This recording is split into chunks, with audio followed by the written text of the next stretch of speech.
नमस्कार दर्शकों। पार्ट 1 में आपने देखा था कि कैसे रामपाल जी एक आधुनिक जैन लेखक की सिर्फ 2 लाइनें उठाकर ईसाइयों से कहने लगे, बाबा आदम से पहले भी सृष्टि थी। हमने देखा कि कैसे हजारों साल पुरानी बाइबल को चुनौती देने के लिए 20-30 साल पुरानी एक किताब का सहारा लिया गया, और कैसे पूरी किताब नहीं, सिर्फ अपने मतलब की लाइनें चुनकर उन्हें ब्रह्मास्त्र बना दिया गया।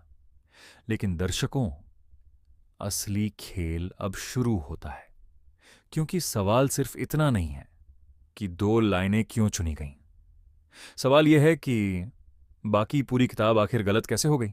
कल की लिखी किताब बाइबल से ऊपर कैसे? दर्शकों, अब जरा इस खेल की अगली परत देखिए। यह तर्क देना कि सिर्फ जैन सरनेम होने की वजह से प्रवीण चंद्र जैन जो भी लिख दें वह अंतिम सत्य बन जाए, पूरी तरह तर्कहीन है। किसी के नाम के आगे जैन लिख जाने से ये गारंटी नहीं मिल जाती कि उसकी हर बात ऐतिहासिक सत्य या धर्म सम्मत ही होगी। प्रवीण चंद्र जैन कोई जैन तीर्थंकर नहीं थे, कोई प्राचीन आर्य नहीं थे, वे महज एक आधुनिक लेखक थे।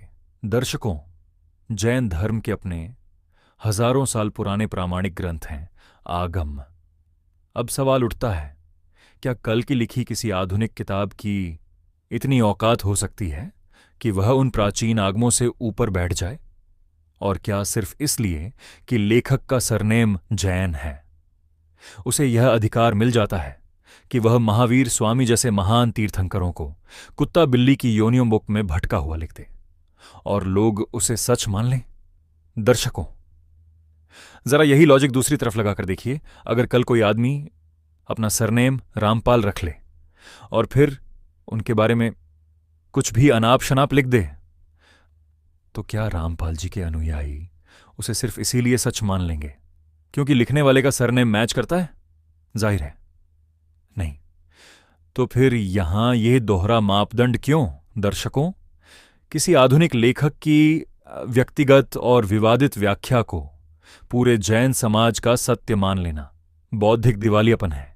सच्चाई यह है कि रामपाल जी ने एक ऐसे लेखक की कल्पनाओं का सहारा लिया है जिसे खुद बहुत से जैन अपने मूल सिद्धांतों के विरुद्ध मानते हैं। ये कोई दिव्य ज्ञान नहीं, बल्कि एक आधुनिक लेखक की कहानी है जिसे सत्य साबित करने के लिए जैन होने का मुखौटा पहनाया जा रहा है, जबकि वास्तविकता में यह जैन तीर्थंकरों के सम्मान पर ही प्रहार है। अगर यह आधुनिक किताब सही है तो सत्यार्थ प्रकाश गलत कैसे? दर्शकों, अब रामपाल जी की दोहरी मानसिकता की सबसे मजेदार परत देखिए। एक तरफ वे स्वामी दयानंद सरस्वती जी की विश्वविख्यात पुस्तक सत्यार्थ प्रकाश को कोरी बकवास कह देते हैं। क्यों? क्योंकि उनके अनुसार उसके कुछ हिस्से वेदों से मेल नहीं खाते। ठीक है, तो फिर वही कसौटी प्रवीण चंद्र जैन की किताब पर क्यों नहीं लगाई जाती? क्या यह आधुनिक किताब जैन धर्म के हजारों साल पुराने आगमों से मेल खाती है? बिल्कुल नहीं। लेकिन यहां आते ही रामपाल जी का पूरा लॉजिक बदल जाता है। दर्शकों, यहीं उनके पाखंड की सबसे गहरी परत खुलती है। रामपाल जी एक ऐसी किताब को अपना परम प्रमाण बना रहे हैं जिसकी मूल आत्मा ही उनके अस्तित्व को नकारती है। जैन धर्म और यह विशेष पुस्तक स्पष्ट रूप से अनीश्वरवादी विचार रखती है, यानी साफ कहती है कि इस सृष्टि का कोई क्रिएटर गॉड नहीं है। अब जरा सोचिए, जो व्यक्ति खुद को उस परमेश्वर का अवतार बताता हो जिसने पूरी सृष्टि बनाई, वह एक ऐसी किताब को परम प्रमाण कैसे बना सकता है जो भगवान के अस्तित्व को ही कल्पना मानती है?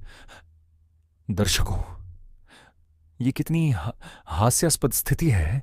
मानो कोई व्यक्ति पूरे दिन किसी डॉक्टर को झोला छाप कहे और शाम को उसी डॉक्टर की दवाई बेचने लगे।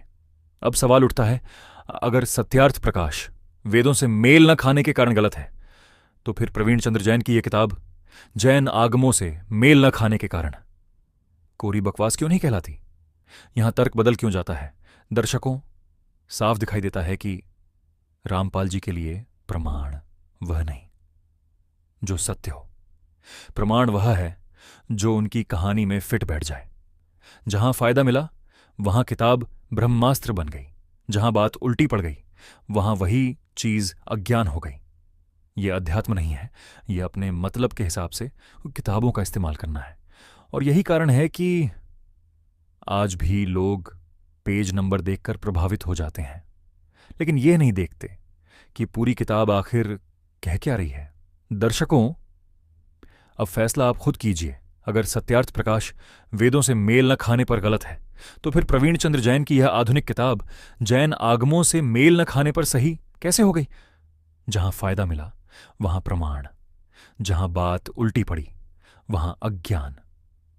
क्या यही अध्यात्म है, या अपने मतलब का ज्ञान चुनने का खेल? कमेंट में जरूर बताइए। अगर वीडियो पसंद आया हो तो लाइक, शेयर और सब्सक्राइब जरूर करें। धन्यवाद।